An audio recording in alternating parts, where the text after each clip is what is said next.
నమస్కారం, నేను అలేఖ్య. తాండవ న్యూస్కి స్వాగతం.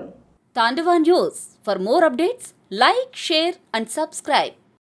ప్రజల సమస్యలు పరిష్కరించడం, ఎన్నికల సమయంలో ఇచ్చిన హామీలను అమలు చేయడం కూటమి ప్రభుత్వ ప్రధాన లక్ష్యమని తుని ఎమ్మెల్యే ప్రభుత్వ యనమల దివ్య తెలిపారు. తుని పట్టణంలో నిర్వహించిన ప్రజా దర్బార్ కార్యక్రమంలో ఆమె పాల్గొని ప్రజల నుండి వినతులు స్వీకరించారు. కాకినాడ జిల్లా తుని పట్టణంలోని స్థానిక బాలభవన్ ఆవరణలో ప్రజా దర్బార్ కార్యక్రమం నిర్వహించారు.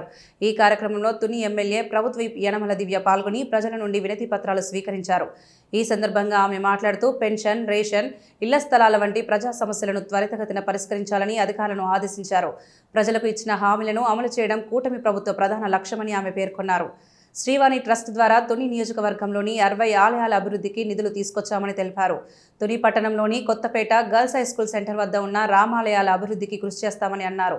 ఈ కార్యక్రమంలో మాజీ MLA Raja Ashok Babu, municipal chairperson Bhuvanasundari, Inuganti Satyanarayana, Kusumanchi Satyanarayana, తహసీల్దార్ Prasad, commissioner Venkatrao, municipal revenue అధికారులు, పార్టీ నాయకులు, కార్యకర్తలు తదితరులు పాల్గొన్నారు. నమస్కారం. ఇవాళ సీఎం గారి ఆదేశాల మేరకు మనం తుని టౌన్లో ప్రజా దర్బార్ నిర్వహించుకున్నాం. ఇక్కడ ప్రజా దర్బార్ 16, 23, 24, 26, 27 వార్డులలో ప్రజా దర్బార్ అనేది నిర్వహించాము. ఇక్కడ చాలా మటుకు ఇది ప్రాబ్లమ్స్ వచ్చేసి పెన్షన్స్ కావాలని వచ్చారు. దాదాపు పెన్షన్స్ వచ్చేసి మనకి 44 రిక్వెస్ట్ వచ్చాయి. అలాగే హౌసింగ్ సైట్స్ కోసం 76 రిక్వెస్ట్లు వచ్చాయి. అలాగే రేషన్ కార్డ్స్ కోసం 8 రిక్వెస్ట్లు వచ్చాయి. అయితే అన్నిటికన్నా వినూతనంగా నాకు అనిపించింది ఏంటంటే, ఫస్ట్ టైం నాకు ప్రజా దర్బార్లో ఇన్నిసార్లు ప్రజా దర్బార్ తుని టౌన్లో కండక్ట్ చేశాను, కానీ ఫస్ట్ టైం నాకు వినూతనంగా అనిపించింది ఏంటంటే మన తుని టౌన్కి FM సిగ్నల్స్ రావట్లేదని చెప్పి, తప్పకుండా దీన్ని కన్సిడర్ చేసి మన తుని టౌన్ ప్రజలకి ఆహ్లాదంగా ఉండే మన FM కార్యక్రమం అనేది వాళ్ళకు అందిస్తామని మాటిస్తున్నాము. అలాగే మన 22వ వార్డు వచ్చేసి రామకృష్ణ కాలనీ సంబంధించి ఒక రామాలయం ఇన్కంప్లీట్గా ఉందని చెప్పారు. అది కూడా కొన్ని శ్రీవాణి ట్రస్ట్ ఫండ్స్ ద్వారా కూడా అవి తీసుకురావాలని చూస్తున్నాము. అలాగే ఇంకొక గుడి కూడా దీనికి సంబంధించి కొత్తపేట రామాలయం కూడా ఇప్పుడే మన తుని నియోజకవర్గంకి వచ్చేసి మన శ్రీవాణి ట్రస్ట్ ద్వారా 60 గుళ్ళు వరకు తీసుకొచ్చాం ఫండ్స్.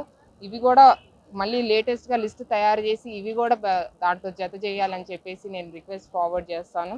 ఇవి కూడా అలాగే మనకి ఇప్పుడు ఈ వార్డుకి సంబంధించి ఈ 5 వార్డ్స్కి సంబంధించి కూడా మనము పనులు 23 కోట్లు కేటాయించడం జరిగింది. ఈ 23 కోట్లలో కూడా దాదాపు 37 పనులు, రోడ్స్ అండ్ డ్రైన్స్ 2 మిక్స్ చేసుకొని చూస్తే 37 పనులు. ఈ 37 పనుల్లో కూడా కంప్లీట్ అయినవి 17 పనులు, ఇన్ ప్రోగ్రెస్ కూడా 10 పనులు ఉన్నాయి. అలాగే ఇంకా స్టార్ట్ చేయనవి 10 ఉన్నాయి. ఇవి కూడా ఎందుకు స్టార్ట్ చేయలేదో నేను త్వరలో రివ్యూ కూడా తీసుకుంటాను.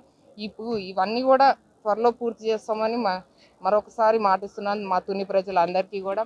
అలాగే వాళ్ళ ప్రభుత్వం ఏర్పడిన తర్వాత చాలా మంచి కార్యక్రమాలు చేసుకున్నాం. అందులో దేవాలయాలు ఒకటి, అలాగే తల్లికి వందనం ఒకటి, అలాగే మన ఆటో డ్రైవర్ల నిధి కానీ, రైతు అన్నదాత సుఖీభావ కానివ్వండి, అలాగే పెన్షన్ ప్రోగ్రామ్స్ కానీ, ఇవన్నీ కూడా మంచి కార్యక్రమాలు మనం చేస్తున్నాం. ఇవాళ ప్రజలందరూ కూడా హర్షిస్తున్నారు.